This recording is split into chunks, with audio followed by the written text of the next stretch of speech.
వస్తే క్షమించే దేవుడు అండి ఆయన, ప్రేమించే దేవుడు అండి ఆయన. ఈరోజు మీరు ఆయన దగ్గరికి వస్తే పరలోక రాజ్యం ఇచ్చే దేవుడు ఆయన. ఈరోజు యేసు ప్రభు దగ్గరికి రండి. యేసు ప్రభు అంటున్నాడు, ప్రయాసపడి భారము మోస్తున్న సమస్త జనులారా నా యొద్దకి రండి, నేను మీకు విడుదలను విశ్రాంతిని కలుగజేస్తా అంటున్నాడు యేసు ప్రభు. ఈరోజు మీరు ఏ భారము మోస్తున్నారు? సిగరెట్ మానలేకపోతున్నారా? మందు మానలేకపోతున్నారా? వ్యభిచారము మానలేకపోతున్నారా?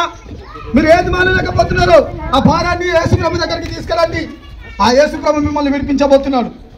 నువ్వు ఏ దానికి బానిస అయిపోయినావు అది నీకు మాత్రమే తెలుసు. ఈరోజు దేవుని దగ్గరకు వస్తే దేవుని విడిపిస్తాడండి.